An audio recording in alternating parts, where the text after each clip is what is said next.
right, I will continue reading Charlie and the Chocolate Factory. Chapter 27. Mike TV is sent by television. Mike TV was even more excited than Grandpa Joe at seeing a bar of chocolate being sent by television. But, Mr. Wonka, can't you send other things through the air in the same way? Breakfast cereal, for instance. Oh my, cried Wonka. Don't mention that disgusting stuff in front of you. Do you know what breakfast cereal is made of? It's made of those little curly wooden shavings you find in pencil sharpeners. But could you send it by television if you wanted to? Just as you do chocolate? Asked Mike TV. Of course I could. And what about people? Asked Mike TV. Could you send a real live person from one place to another in the same way? A person? Are you off your rocker? But could it be done? Good heavens, child, I really don't know. I suppose it could. Yes, I'm pretty sure it could. Of course it could. I wouldn't like to risk it, though. It might have some very nasty results. But Mike TV was already off and running the moment he heard Mr. Wonka saying, I'm pretty sure it could. Of course it could. He turned away and started running as fast as he could towards the other end of the room where the great camera was standing. Look at me! I'm going to be the first person in the world to be sent by television. No, no, no, no, no, cried Wonka. Mike! Screamed Mrs. TV. Stop! Come back! You'll be turned into a million tiny pieces. But there was no stopping Mike TV now. The crazy boy rushed on, and when he reached the enormous camera, he jumped straight for the switch, scattering Oompa Loompas right and left as he went. See you later, alligator, he shouted, and he pulled down the switch, and as he did so, he leaped out into full glare of the mighty lens. There was a blinding flash. Then there was silence. Then Mrs. TV ran forward, but she stopped dead in the middle of the room and just stood there. She just stood there staring at the place where her son had been, and her great red mouth opened wide, and she screamed, He's gone! Great heavens! He has gone! Shouted Mr. TV. Mr. Wonka hurried forward and placed a hand gently on Mrs. TV's shoulder. We shall have to hope for the best. We must pray that your little boy will come out unharmed at the other end. Mike! Where are you? I'll tell you where he is, said Mr. TV. He's whizzing around above our heads in a million tiny pieces. Don't talk about it. We must watch the television set, said Mr. Wonka. He may come through any moment. Mr. and Mrs. TV and Grandpa Joe and little Charlie and Mr. Wonka all gathered around the television and stared tensely at the screen. The screen was quite blank. He's taken a heck of a long time to come across, said Mr. TV, wiping his brow. Oh dear, said Mr. Wonka. I do hope that no part of him gets left behind. What on earth do you mean? Asked Mr. TV sharply.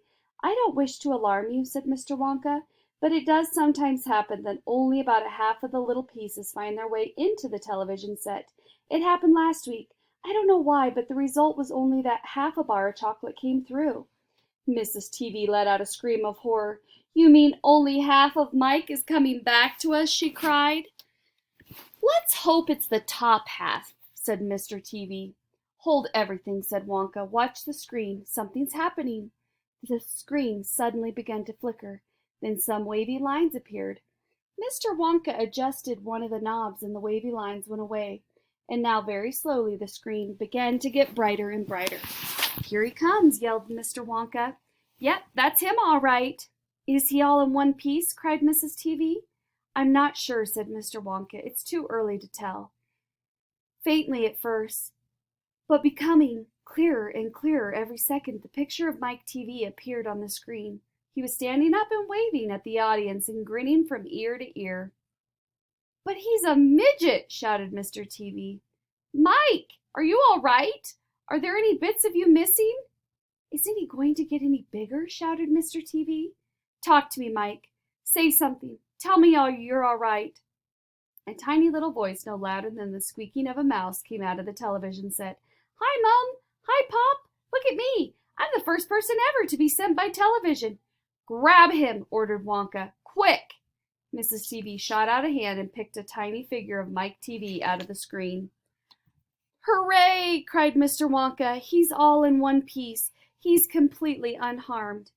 "You call that unharmed?" snapped Mrs. TV, peering at the little speck of a boy who was now running to and fro across the palm of her hand, waving his pistols in the air. He was certainly not more than an inch tall. "He shrunk." "Of course he shrunk," said Mr. Wonka. "What did you expect?" "This is terrible," wailed Mrs. TV. "What are we going to do?" And Mr. TV said, "We can't send him back to school like this. He'll get trod upon. He'll get squashed." "He won't be able to do anything," cried Mrs. TV. "Oh, yes, I will," squeaked the tiny voice of Mike. "I'll be able to watch television." "Never again," shouted Mr. TV. "I'm throwing the television set right out the window the moment we get home. I've had enough of television." When he heard this, Mike TV flew into a terrible tantrum. He started jumping up and down on the palm of his mother's hand, screaming and yelling and trying to bite her fingers. "I want to watch television," he squeaked. "I want to watch television. I want to watch television." "Here, give him to me," said Mr. TV, and he took the tiny boy and shoved him into the breast pocket of his jacket and stuffed a handkerchief on top. Squeals and yells came from inside the pocket, and the pocket shook as the ferocious little prisoner fought to get out. "Oh, Mr. Wonka," wailed Mrs. TV, "how can we make him grow?" "Well," said Wonka, stroking his beard and gazing thoughtfully at the ceiling, "I must say that it's a wee bit tricky, but small boys are extremely springy and elastic. They stretch like mad, so what we'll do, we'll put him in a special machine I have for testing the stretchiness of chewing gum. Maybe that will bring him back to what he was." "Oh, thank you," said Mrs. TV. "Don't mention it, dear lady." "How far do you think he'll stretch?" asked Mr. TV. "Maybe miles," said Wonka. "Who knows? But he's going to be awfully thin. Everything gets thinner when you stretch it." "You mean like chewing gum?" asked Mr. TV. "Exactly." "How thin will he be?" asked Mrs. TV anxiously. "I haven't the foggiest idea," said Mr. Wonka. "And it doesn't really matter anyway, because we'll soon fatten him up again. All we'll have to do is give him a triple overdose of my wonderful Super Vitamin candy. Super Vitamin candy contains huge amounts of vitamin A and B. It also contains vitamin C, D, E, F, G, I, J, K, L, M, N, O, P, Q, R, T, U, V, W, X, Y, and, believe it or not, vitamin Z. The only two vitamins it doesn't have are the vitamins S, because it makes you sick, and the vitamin H, because it makes you grow horns out of the top of your head like a bull. But it does have in it a very small amount of the rarest and most magical vitamin of all, vitamin Wonka." "And what will that do to him?" asked Mr. TV anxiously. "It makes his toes grow out until they're as long as his fingers."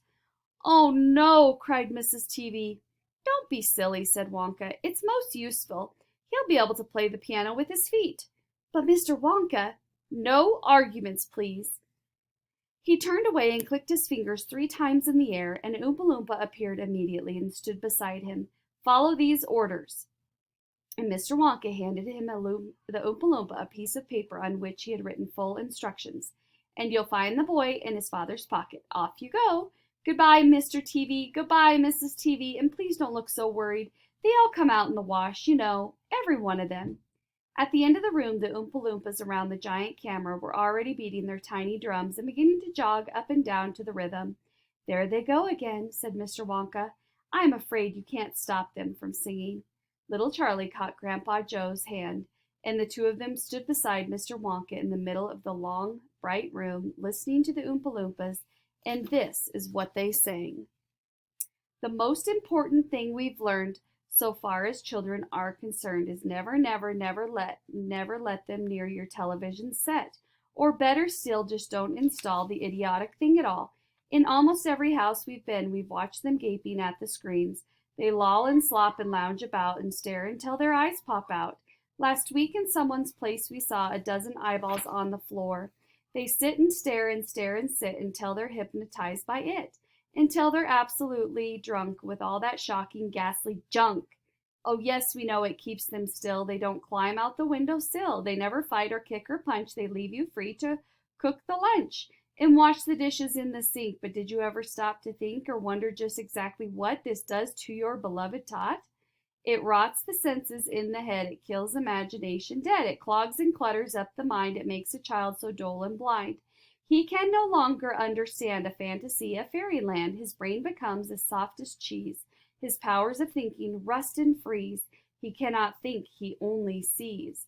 All right, you'll cry, all right, you'll say, but if we take the set away, what shall we do to entertain our darling children? Please explain. We'll answer this by asking you what used the darling ones to do. How used to keep themselves contented before this monster was invented. Have you forgotten? Don't you know? We'll say it very loud and slow. They used to read. They'd read and read and read and read and then proceed to read some more. Great Scott gazooks. One half their lives was reading books.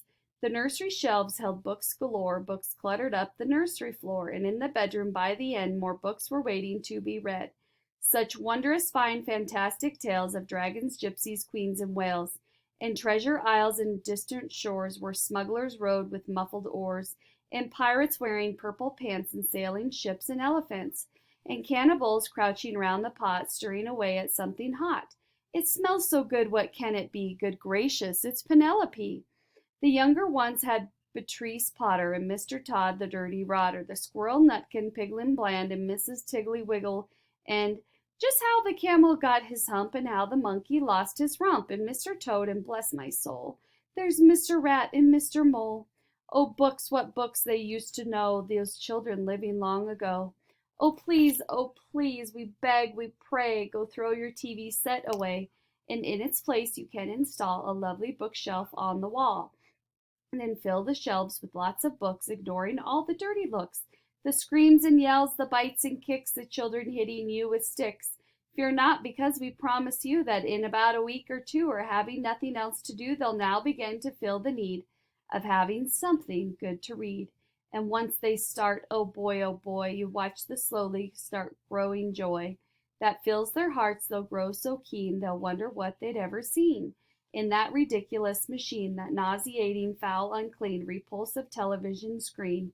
And later each and every kid will love you more for what you did. P.S. Regarding Mike TV, so very much regret that we shall simply have to wait and see. But if we can get him back his height, but if we can't, it serves him right.